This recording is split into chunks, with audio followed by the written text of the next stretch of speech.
नमस्ते dear students. बहुत बहुत स्वागत है आपका पीटी एजुकेशन चैनल पे। मैं हूं गौरव चोपड़ा और आज मैं आपके लिए लेके आया हूं एक और शानदार बिजनेस अपडेट्स का सेशन। दुनिया की कंपनीज की अपडेट्स एंड डेवलपमेंट्स क्या निकल के आ रहे हैं, तरह तरह के strategic partnerships, mergers and acquisitions and इसके डायनामिक्स कैसे पैन आउट हो रहे हैं is something which we are going to be talking about in this session. Also, we'll try to cover some basic economic indicators and its latest figures for various economies.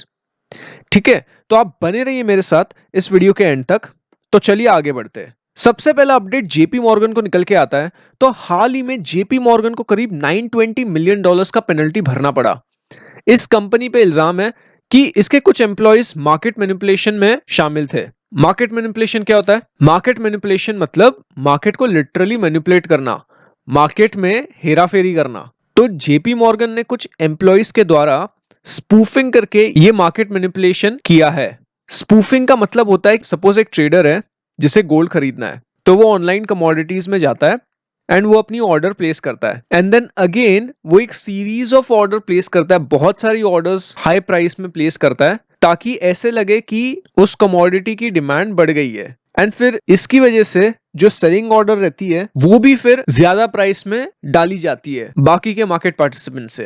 And then eventually जो trader ने वो originally वो order डाली थी वो जब उसकी accept हो जाती है तो उसमें उसको प्रॉफिट मिल जाता है। बाकी के जो वो फोनी ऑर्डर्स डालता है, जो सीरीज ऑफ ऑर्डर्स उसने डाली थी, वो बेसिकली उन ऑर्डर्स को कैंसिल कर देता है एंड देन प्राइस फिर अपने आप नीचे आ जाती है, क्योंकि मार्केट में ऐसा कोई अब बायर ही नहीं है कि उसे इतना महंगे में वो एसेट चाहिए। बात समझे? तो इसे मार्केट मैनिपुलेशन कहते हैं, इसे स्पूफिंग कहते हैं। तो इसके चलते जेपी मॉर्गन को करीब 920 मिलियन डॉलर्स फाइन भरना पड़ा, जिसमें 436.4 मिलियन डॉलर्स तो सीधे सीधे पेनल्टी लगी है।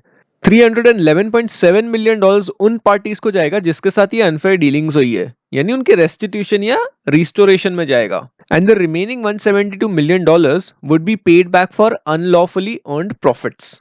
अगला अपडेट जापान के multinational company NTT data corporation को निकल के आ रहा है। तो एनटीटी डेटा कॉर्पोरेशन की जो पेरेंट कंपनी है निप्पॉन टेलीग्राफ एंड टेलीफोन, जो एक गवर्नमेंट ओन्ड कंपनी है, उन्होंने डिसाइड किया है कि बाकी का जो बचा हुआ 34% स्टेक है एनटीटी डोकोमो में, वो खरीद लिया जाए करीब 41 बिलियन डॉलर्स में। इस डील पे ऐसा बताया जा रहा है कि मोनोपोली क्रिएट करने के लिए ये डील की गई है एंड ऊपर से योशिदी सुगा जो जापान के पीएम है, उनके दबाव में भी आके ये डील की गई है। लेकिन सुगो ने ये साफ साफ नकार दिया है, but of course phone charges कम करने का इंटेंशन उन्होंने बेशक जताया है। अगला अपडेट डिज्नी को निकल के आ रहा है। तो डिज्नी ने हाल ही में जॉब कटिंग करने की अनाउंसमेंट की है। करीब 28,000 लोगों को डिज्नी फायर करने वाला है। जैसे कि आप जानते ही हो कि कोविड इंड्यूस्ड लॉकडाउन की वजह से कैलिफोर्निया में डिज्नी का थीम पार्क को बंद रखा है। डिज्नी का ऐसा कहना है कि अप्रैल मई जून के महीनों में लॉकडाउन के चलते उसने करीब 4.7 बिलियन डॉलर्स का लॉस खाया है। ये ले ऑफ सिर्फ डोमेस्टिक एम्प्लॉयज पे ही एप्लीकेबल रहेगा, जिसमें से 67% तो पार्ट टाइम वर्कर्स ही है। डिज्नी के बाकी के जो थीम पार्क्स है, Shanghai, Hong Kong, Tokyo and Paris, यहाँ पे इस अनाउंसमेंट का कुछ प्रभाव आने नहीं वाला है बिकॉज ये वैसे भी खुल गए। अगला अपडेट शेल को निकल के आ रहा है। तो रॉयल डच शेल जो Netherlands based multinational oil and gas company है, उन्होंने अनाउंस किया है कि वो आने वाले टाइम में करीब 9,000 लोगों को फायर कर देंगे। शेल कंपनी का वैसे भी रीस्ट्रक्चरिंग का विचार चल ही रहा था। The company was expected to reduce annual cost by as much as 2.5 billion dollars by 2022। लेकिन ये पेंडेमिक के चलते एंड ऑयल प्राइसेस की गिरावट के कारण शेल शायद ये मुकाम हासिल कर नहीं पाएगा। शेल के टोटल एम्प्लॉयज 2019 में करीब 83,000 थे and the company is expected to cut 7,000 to 9,000 jobs by the end of 2022। ये अनाउंसमेंट के चलते ब्रिटिश पेट्रोलियम के शेयर्स ने भारी गिरावट देखी, क्योंकि इन्वेस्टर्स अब थोड़े से संदेह कर रहे हैं कि आने वाले टाइम में क्या कंपनी अपने low carbon energy business model को प्रॉफिटेबल बनाने में सफलता हासिल करेगी। ये थोड़ा सा डाउटफुल है। अगला अपडेट ऊबर को निकल के आ रहा है। ऊबर अभी लंदन में ऑपरेट कर सकता है। वहां के वेस्टमिंस्टर मजिस्ट्रेट कोर्ट ने इस प्राइवेट व्हीकल कंपनी को लंदन में ऑपरेट करने की अनुमति दे दी है। तो मैं आपको इसका बैकग्राउंड बता देता हूं। सो बेसिकली लास्ट ईयर नवंबर 2019 में ऊबर का लाइसेंस लंदन में बैन कर दिया गया था over concerns with respect to passenger safety. तो क्या होता था कि ऊबर के ऐप पे एक वल्नरेबिलिटी थी, यानी एक लूप होल था जिसमें जो रजिस्टर्ड ड्राइवर्स के अकाउंट्स होते थे वो अकाउंट की डिटेल्स ट्वीक की जा सकती थी। मतलब अगर सपोज ड्राइवर ए का अकाउंट वहां पे रजिस्टर्ड है ऊबर में, सब सही तरीके से उसने रजिस्टर किया है, वो रूल फॉलो कर रहा है बंदा, and officially he is part of the company, उसके पास लाइसेंस भी है, एंड अब समझो कि पर्सन भी इसका दोस्त है, इसके पास अब लाइसेंस नहीं है, कुछ रजिस्ट्रेशन भी नहीं की इसने, एंड फिर भी वो ड्राइवर ए के अकाउंट से टैक्सी चला सकता है। वो कैसे?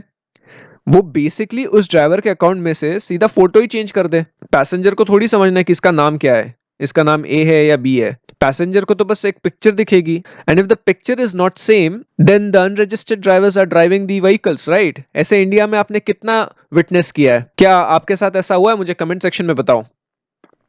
लंदन में ऐसा होता था 2018-19 के बीच में, and eventually these people actually started exploiting this vulnerability. अब इसमें ऐसा डेटा निकल के आ रहा है कि 24 ड्राइवर्स के अकाउंट से 14,788 राइड्स हुई थी, जो कि ये सारी फ्रॉडुलेंट राइड्स थी, बिकॉज ये ड्राइवर्स के अकाउंट्स 20 और लोगों से शेयर किए जा रहे थे। बात समझे? यानी ऊबर के ड्राइवर्स का बैकग्राउंड चेक्स सही मायने में किया नहीं जा रहा था, एंड ऊपर से ऊबर ग्रे बॉल करके एक सॉफ्टवेयर है जो वो यूज करता है, जिसमें he was actually able to block the regulators from monitoring the app. यानी ये सॉफ्टवेयर रेगुलेटर्स की निगरानी पे रोक लगा दे रहा था।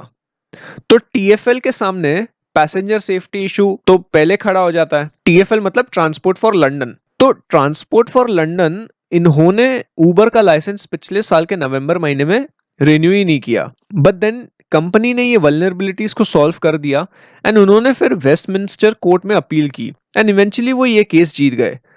मैं आपको बता दूं, ऊबर का 24% रेवेन्यू दुनिया की 5 बड़ी सिटीज से आती है, जिसमें से लंदन एक है। बाकी के 4 Los Angeles, New York, San Francisco, and आखिर में है साओ पेलो, जो ब्राजील में पड़ता है, एंड ये जो 3 है ये यूएस में पड़ते हैं। एंड पूरे लंदन शहर में टोटल 45,000 ड्राइवर्स है। तो आप समझ रहे हो कि कुछ ड्राइवर्स की वजह से इन 45,000 ड्राइवर्स को सफर करना पड़ा था ये एक साल में। अभी कोविड के चलते तो खैर इनकी टैक्सियां भी चल नहीं रही है, क्योंकि कस्टमर्स इन्हें मिल नहीं रहे, बिकॉज लोग अभी बाहर ही नहीं निकल रहे, तो उन्हें टैक्सी की जरूरत ही नहीं पड़ रही है।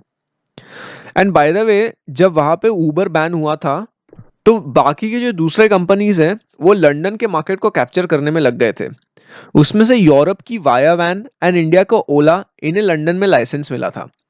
हाल ही में, इनफैक्ट 2 दिन पहले की खबर है कि ओला का भी इस मुद्दे पे लाइसेंस को बैन करने की बात चल रही है, एंड ओला के पास कोर्ट में अपील करने के लिए अभी 21 दिन बचे हैं। तो ऑफ कोर्स ये स्टोरी डेवलप होगी तो हम आने वाले टाइम में इसे कवर करने वाले हैं। अगला अपडेट यूएस के सेजर एंटरटेनमेंट एंड यूके के विलियम हिल को निकल के आता है।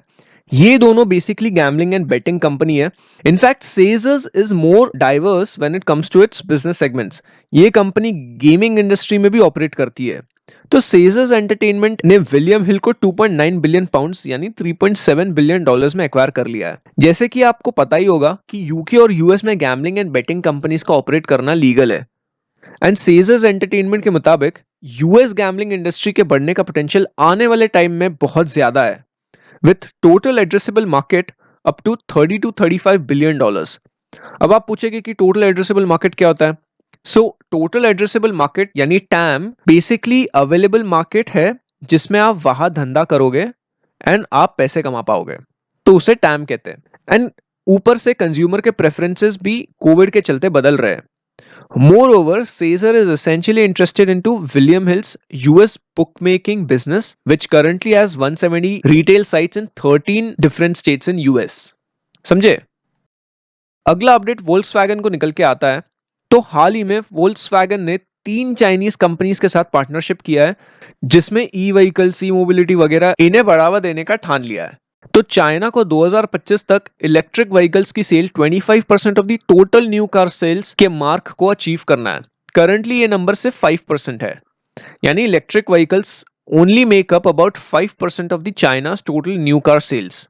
एंड अगर हम वोल्क्सवैगन की बात करें तो ये कंपनी अपने राइवल्स के साथ compete करने के लिए ये डील की है। वोल्क्सवैगन का एम है कि 2025 तक बीजिंग मार्केट के लिए कम से कम 15 इलेक्ट्रिफाइड मॉडल्स डिजाइन की जाए एंड उसे मैन्युफैक्चर भी की जाए, ताकि उनका कार्बन एमिशन के काम करने में अच्छा कंट्रीब्यूशन बने। क्योंकि कंपनी ने खुद 33 बिलियन यूरो का प्लेज कर रखा है, जिसमें उनका कमिटमेंट है कि वो एक ग्लोबल ट्रांजिशन करेंगे from fuel burning engines to clean and green engines. ये चीज Volkswagen 3 चाइनीज कंपनीज के साथ अचीव करना चाहता है, जो है SAIC motor SAIC, FAW group, फॉ group and JAC motors JAC। करीब 15 बिलियन यूरोस का इन्वेस्टमेंट इलेक्ट्रिक व्हीकल्स में करने का सोचा हुआ है। And this is just for the Beijing market. And by the end of this month, which is October, Volkswagen will begin production in 2 new Chinese factories dedicated to electric vehicles with a combined maximum capacity of 600,000 units per year। मतलब 6 lakh unit per year का production ये company Chinese factories में करने वाली है। अगला update Japan को निकल के आ रहा है। तो हाल ही में जापान में सबसे मशहूर एक्सचेंज टोक्यो स्टॉक एक्सचेंज बंद पड़ गया था। इसका मेजर रीजन टेक्निकल ग्लिच निकल के आ रहा है। जो बैकअप सिस्टम रखा गया था वो भी माल फंक्शन हो गया। ये शटडाउन उसी दिन हुआ जब economy related major data release होने थे। ये शटडाउन बहुत अनयूजुअल है क्योंकि जापान शायद उन पहले मुल्कों में से होगा जो अपना ट्रेडिंग सिस्टम 1999 के दौरान ये इलेक्ट्रॉनिक करवा लिया था। मैं आपको बता दूं कि Japan exchange group is the third largest by size of listed companies. पहला है न्यूयॉर्क स्टॉक एक्सचेंज, दूसरा है नैस्डैक जो यूएस में ही बेस्ड है। अगर हम नंबर ऑफ लिस्टेड कंपनीज की बात करें तो जापान एक्सचेंज ग्रुप दूसरे नंबर पे आता है। पहले नंबर पर भारत आता है, भारत का BSC India limited which is Bombay stock exchange India limited. अगला अपडेट यूएस फैमिली वेल्थ के डेटा को निकल के आ रहा है। तो हाल ही में फेडरल रिजर्व ने एक सर्वे जारी किया था जो कंज्यूमर फाइनेंसेस पे आधारित था। इसमें बहुत शॉकिंग इंसाइट्स निकल के आए हैं। यूएस जैसे कंट्री में इतनी तरक्की होने के बावजूद ब्लैक फैमिलीज की मीडियन वेल्थ व्हाइट फैमिलीज से बहुत कम है, करीब 85% से कम है। अगर हम पिछले साल 2019 की बात करें तो इस गैप का मेजर कारण ये निकल के आ रहा है intergenerational transfers and home ownership। Median wealth of black households have actually risen by 33% in real terms in 2016, and for Hispanic group it has actually risen by 64%। Hispanic group क्या होता है, कोई जानता है? Hispanic group मतलब a person originating from Cuba, Mexico, Puerto Rico, or from Central or South America, or for that matter from any Spanish culture।